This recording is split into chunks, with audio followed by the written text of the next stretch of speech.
El antropólogo David Graeber dedicó incontables horas a reflexionar sobre el propósito del trabajo, lo que dio lugar a su concepto conocido como trabajos de mierda. De acuerdo con él, estas funciones tienen poco o ningún impacto importante ni contribuyen al bien común, ya que a menudo implican una burocracia innecesaria, papeleo excesivo o tareas redundantes. Normalmente con una remuneración nada extraordinaria. Para explicártelo, supongamos que CART trabaja para una empresa que ofrece recursos humanos a una organización encargada de la logística. Esta entidad es subcontratista de una compañía informática que presta servicios al ejército alemán. Pero la función de CART está muy lejos de ser considerada un trabajo militar. Cuando los militares necesitan productos de tecnología de la información, lo gestionan a través de la empresa de TI, que lee y aprueba la solicitud, y luego la pasa al equipo de logística. Este recurre a la organización de CART para contratar personal y el jefe de CART lo envía a él para realizar las entregas. No existen miles, sino millones de personas en todo el mundo que viven alguna variación de la situación de CART. Trabajan donde su ausencia casi no afectaría la productividad o el rendimiento de su empresa. Por supuesto, como pronto verás, no todos los trabajos de mierda implican subcontratistas. Cuando se trate de tu carrera, no tengas miedo de asumir riesgos. Busca sin cesar un trabajo que te dé sentido. A medida que las líneas divisorias entre el trabajo necesario y el superfluo se hacen cada vez más difusas, las preguntas sobre la verdadera esencia del empleo significativo, su impacto en los individuos y las implicaciones más amplias para la sociedad han pasado a primer plano. Avanza con el resumen para conocer más sobre los trabajos de mierda. Descubre cómo liberarte y potenciar tu productividad, sin importar dónde trabajes. Punto clave 2. Conceptos erróneos sobre los trabajos de mierda. Aparte de los trabajos de mierda, existen otros dos tipos de trabajos comunes. Trabajos útiles. Estas funciones tienen una finalidad clara y aportan un valor añadido importante a las personas y a la sociedad, ya que implican tareas que tienen una utilidad práctica. Algunos ejemplos son los enfermeros, conductores de autobús, cargos militares y paramilitares, músicos, ingenieros y desarrolladores. Puestos de trabajo desempeñados por individuos egoístas. Esta categoría incluye a gángsters, criminales, cárteles, narcotraficantes y explotadores de inquilinos.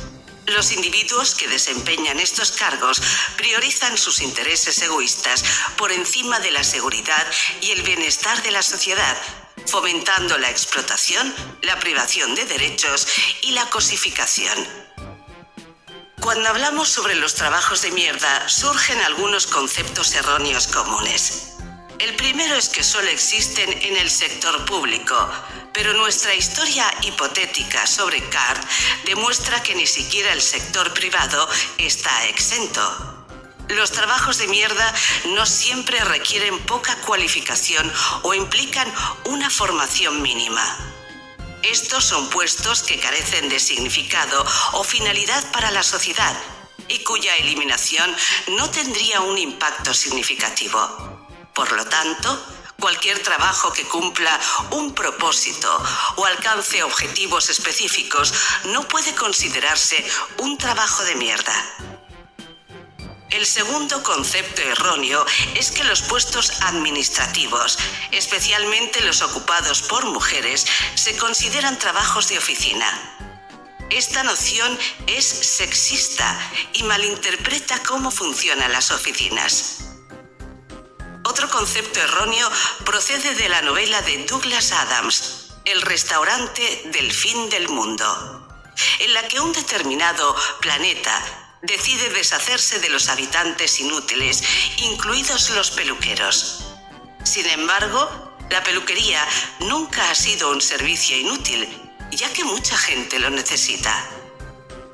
Si no estás seguro de si una función es importante, pregúntate si el trabajo cumple un propósito claro y si puede eliminarse sin que la organización o la sociedad se vean afectadas. Si reflexionamos continuamente sobre la importancia de nuestras funciones y buscamos un trabajo con el que realmente nos identifiquemos, podremos sentirnos más realizados y llevar una vida más productiva y significativa en nuestra trayectoria profesional. Las personas se sienten motivadas para ser productivas cuando comprenden claramente cómo su trabajo marca la diferencia. ¿Sabías que los trabajos de mierda pueden ser perjudiciales para la salud mental y el bienestar? Por ejemplo, un empleado en un puesto de introducción de datos puede sentirse desmoralizado y estresado debido a la naturaleza repetitiva de la tarea. Punto clave 3. Los cargos sin sentido se manifiestan de diferentes maneras. David Graeber identificó 5 categorías significativas de trabajos de mierda: lacayos, esbirros, parcheadores, marcacasillas, supervisores. Graeber estableció estas categorías mediante la recopilación de testimonios de primera mano y el análisis de la experiencia de cada persona. Exploremos cada tipo con más detalle. Los lacayos existen principalmente para satisfacer las necesidades y deseos de personas adineradas e influyentes, con el objetivo de crear una imagen impresionante para aquellos a quienes sirven. Por ejemplo, en la época victoriana, los lacayos vestidos con elaborados uniformes eran contratados por hogares ingleses adinerados para seguir los carruajes a pie y así realzar el estatus de sus empleadores. Su tarea consistía en comprobar si había baches en la carretera y despejar el camino para el vehículo. Ejemplos contemporáneos pueden ser los recepcionistas de oficina o los encargados de llamadas en frío para corredores de bolsa, cuyo objetivo principal es hacer que sus superiores se sientan valorados y respaldados. Los esbirros incluyen empleos agresivos como puestos en las Fuerzas Armadas Nacionales, grupos de presión y abogados de empresa.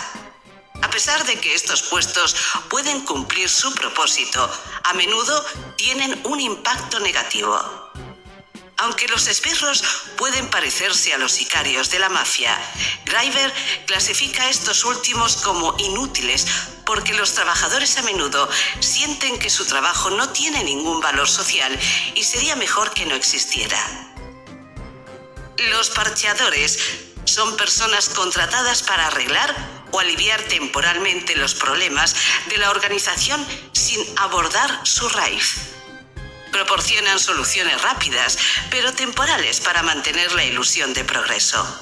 Por ejemplo, un técnico informático puede arreglar constantemente los sistemas informáticos sin abordar la cuestión subyacente, como sustituir las piezas dañadas o las computadoras en sí.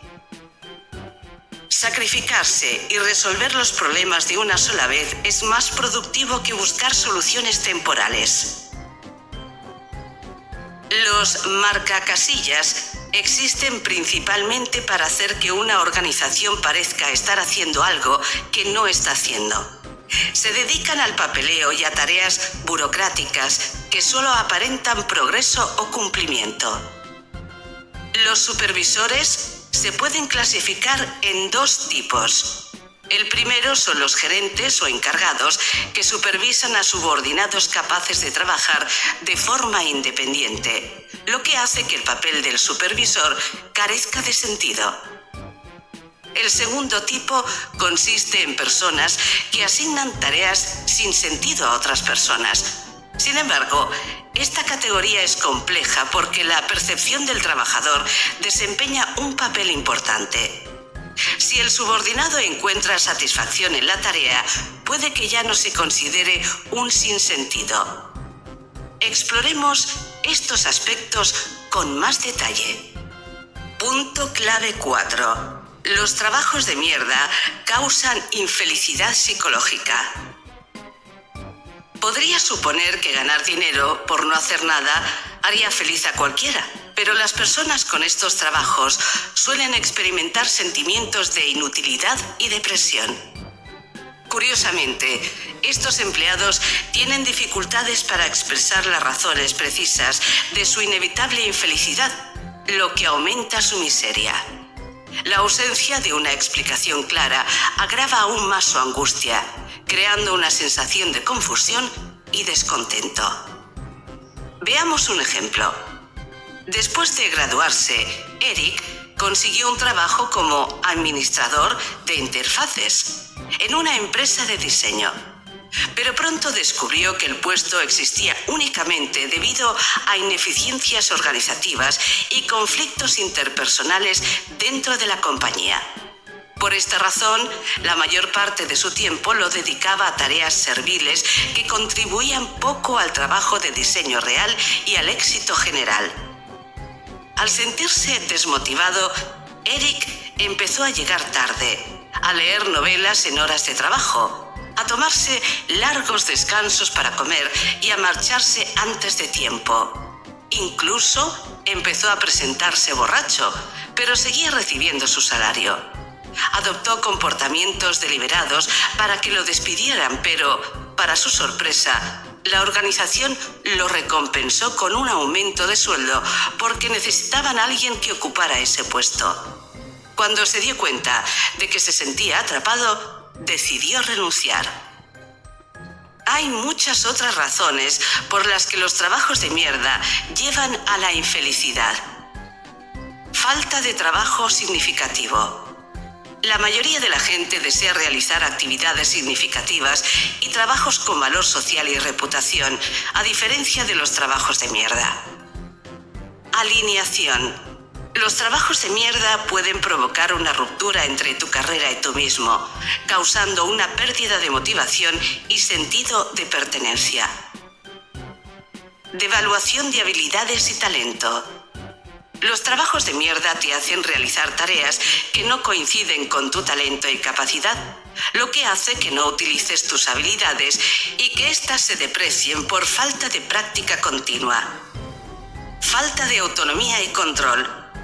Los trabajos de mierda implican microgestión, en la que los superiores o supervisores vigilan y controlan estrechamente a las personas.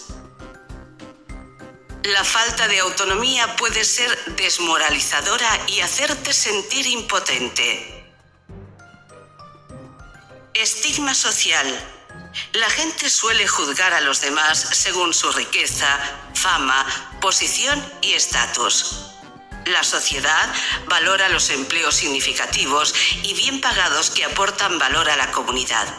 Por lo tanto, ve los trabajos de mierda como despilfarradores e improductivos, lo cual hace que los trabajadores se sientan inútiles. Estos factores pueden variar de una persona a otra según sus preferencias personales. En los lugares donde no hay relojes, el tiempo se mide por las acciones, en lugar de que la acción se mida por el tiempo. David Graeber. Punto clave 5. El coste humano de los trabajos sin sentido.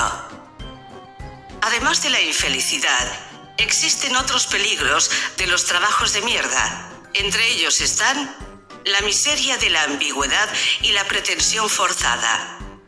Estos trabajos suelen generar inseguridad en los trabajadores respecto a sus funciones y expectativas, lo que provoca frustración e insatisfacción debido a la ausencia de normas claras. La miseria de la falta de propósito. Los trabajos de mierda privan a los individuos de significado e impacto y los hacen pensar que su trabajo no tiene sentido y carece de valor.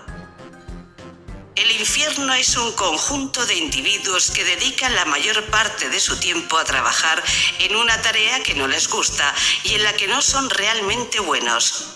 David Graeber. La miseria de saber que tu trabajo causa daño. Es posible que quienes desempeñan determinadas funciones, como el servicio activo y los cargos públicos, sepan que su trabajo perjudica a los demás. Pueden verse implicados en prácticas que van en contra de su ética, causándoles culpa y angustia. Esta infelicidad surge cuando se dan cuenta de que están perjudicando, en lugar de ayudar a aquellos a quienes deberían servir. Por ejemplo, una terapeuta llamada Shishi trabajó en un centro comunitario de salud mental en los años 90 y 2000. Su labor consistía en dar terapia a las personas, pero más tarde descubrió que muchos de sus pacientes no recibían la ayuda que necesitaban y que la empresa se beneficiaba más. La mayoría de sus clientes habían entrado en el sistema tras perder el trabajo o ser encarcelados. Algunos iban a terapia porque necesitaban demostrar a la Oficina de la Seguridad Social que necesitaban ayuda económica u otras subvenciones, sobre todo comida y alquiler, debido a su enfermedad mental. Solo una parte de ellos necesitaba terapia. Para Shishi, la peor parte de su trabajo era que la ONG explotaba a la gente. La organización animaba a los pacientes a acudir regularmente para poder cobrar a Medicaid, un programa de seguro de salud de los Estados Unidos para personas y familias con ingresos bajos. Para ello, enviaban sus historiales médicos a la Oficina de la Seguridad Social para que lo revisaran con el fin de recibir pagos por incapacidad. Shishi acabó marchándose porque no podía soportar el sentimiento de culpabilidad al saber que la ONG se beneficiaba de la miseria de los demás. Saber cuándo dejar un trabajo es crucial para tu crecimiento personal y tu felicidad a largo plazo. Tómate un momento para ver si puedes identificar algunos de los puntos anteriores en alguien que conozcas. Punto clave 6. Razones del auge de los trabajos de mierda. En el pasado, los gobiernos generaban intencionadamente puestos superfluos como parte de sus estrategias globales de empleo. Además, numerosas políticas económicas se han centrado en alcanzar el pleno empleo. Sin embargo, este conduce a aumentos salariales que no son deseables en un marco capitalista. Los políticos han abogado por la creación de empleo, sin hacer hincapié en la finalidad de esos puestos, con tal de mantener a los jóvenes ociosos fuera de las calles. Los malentendidos sobre las funciones del sector privado contribuyen al problema. Algunos afirman que estos empleos, aparentemente sin sentido, son necesarios para gestionar procesos complejos. Sin embargo, este argumento no ha servido para abordarlos o justificarlos. Algunas personas culpan al gobierno por el aumento de los empleos de mierda, alegando que cualquier mala conducta o irregularidad en el mercado es consecuencia de su mala gestión y descuido. Pero eso no siempre es cierto. Por ejemplo, la industria financiera aumenta la creación de empleos de mierda porque crea y maneja herramientas complicadas como los derivados que requieren funciones notables para gestionarlos. Sin embargo, no todas estas funciones añaden valor a la sociedad. La especulación y el comercio también influyen. La industria financiera hace hincapié en la negociación de alta frecuencia y el arbitraje, que implican compras y ventas rápidas para obtener beneficios a corto plazo. Aunque algunos puestos en el sector del comercio son necesarios, un número excesivo de empleos especializados son innecesarios. La complejidad de la industria financiera reside en la creación de puestos que parecen necesarios, pero carecen de valor real. El sector financiero también se enfrenta a amplias normativas y requisitos de cumplimiento, lo que obliga a contratar a funcionarios que ayuden a las empresas a regirse bajo las prácticas habituales como analistas de riesgos y profesionales jurídicos. La complejidad y abundancia de estas funciones crean redundancia en la economía. La percepción que tiene el sector financiero del fraude y las estafas, impulsada por el interés propio, ha sido muy criticada. Ha llevado a mucha gente a creer que muchos de sus cometidos existen por intereses egoístas en lugar de producir valor real. Aún así, algunas tareas de este campo, como la gestión de riesgos y los servicios de asesoramiento financiero, siguen siendo indispensables. Punto clave 7. La percepción social del trabajo. Ha habido una amplia aceptación y poca resistencia ante el crecimiento de los trabajos sin sentido. A pesar de la gran angustia que causan, la clara ausencia de movimientos políticos y sociales contra su creación plantea preguntas sobre por qué la sociedad no ha tomado medidas para abordar el problema. A continuación, analizaremos varios factores que pueden contribuir a ello. El trabajo y los salarios están profundamente arraigados en tradiciones religiosas, morales y económicas, como la mención del valor en relación con el lugar de trabajo y lo que se gana.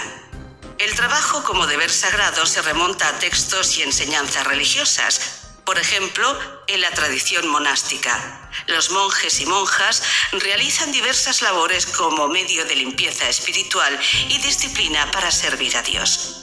Su trabajo, ya sea agrícola, de limpieza, artesanal o de copia de manuscritos, forma parte integral de su práctica espiritual y es una manera de cumplir sus deberes religiosos. La tradición judeocristiana considera el trabajo tanto un castigo como una redención del pecado, evidente en la expulsión de Adán y Eva del jardín del Edén y su condena a esforzarse hasta sudar para sobrevivir. A raíz de ello, el trabajo se convirtió en una virtud moral y en un medio para cumplir los deberes de la humanidad para con Dios y la sociedad. Otra razón de la poca resistencia a los trabajos de mierda es la influencia del capitalismo en la teoría del trabajo. Con el auge del capitalismo, el trabajo se convirtió en un medio de reforma social y en una virtud en sí mismo. Enfatiza el valor moral del trabajo duro y del éxito económico. También promueve la teoría o autocreencia de que el trabajo diligente conduciría al desarrollo personal y social, algo que muchas personas han aceptado. El trabajo significativo ofrece oportunidades de crecimiento, realización y plenitud. La siguiente razón está relacionada con el concepto de que el empleo que ocupa toda la jornada es crucial para convertirse en un adulto de pleno derecho. Muchas personas crecieron pensando que tener un trabajo a tiempo completo es una necesidad de la edad adulta, como si no tener uno te dejara incompleto. Si esto es verdad o no, es debatible, pero es una noción en la que muchos creen. Dado que los trabajos de mierda se han arraigado en la percepción social, se necesita crear conciencia social para mostrar a la gente la necesidad de exigir más de sus empleos. Esperemos que este resumen haya sido un paso en esa dirección. Conclusión. Los trabajos de mierda suponen importantes implicaciones políticas, ya que crean divisiones sociales y contribuyen a explotar a los trabajadores productivos y al mismo tiempo aportan poco valor a la sociedad. En primer lugar, los desempleados o las personas que pasan dificultades por no tener empleo suelen despreciar a quienes lo tienen, lo que provoca una división entre estos dos grupos. En segundo lugar, los individuos atrapados en trabajos de mierda se sienten resentidos con los que tienen uno significativo, pues se sienten subestimados, mal pagados y poco valorados. Gran parte de este resentimiento se expresa contra los representantes de la clase política, ya que los que tienen trabajos de mierda consideran que fueron ellos quienes los colocaron allí y no toman medidas para mejorar sus condiciones. También consideran que la clase política es corrupta y egoísta. La Renta Básica Universal, RBU, es una posible solución para reducir la brecha entre los trabajos de mierda y los trabajos significativos. La RBU consiste en proporcionar ingresos fijos a todo el mundo, independientemente de su situación laboral, aliviando la presión y la inseguridad asociadas al empleo. Los mismos salarios en todos los niveles contribuiría en gran medida a resolver este problema, aunque la RBU no es la única solución. Crea oportunidades y promueve la igualdad. La concienciación cultural es esencial para hacer frente a los trabajos sin sentido y promover los satisfactorios. Otro paso fundamental es apoyar a las organizaciones de servicios sociales genuinas que desempeñan funciones valiosas sin perjudicar a los demás. Por último, si te encuentras en un entorno laboral que daña a las personas a las que dices servir, es vital que abogues por el cambio. Prueba esto. Con todo lo que aprendiste en este resumen, reflexiona sobre lo significativo que es tu trabajo. ¿Cómo te sientes con respecto a tu impacto? ¿Estás cómodo con el papel que desempeñas? Si tu empleo no te satisface, tómate un momento para describir el trabajo que te gustaría desempeñar. Ahora, pasa a la acción. Esto podría suponer desempolvar tu currículum o hacer un curso nuevo para buscar oportunidades más significativas.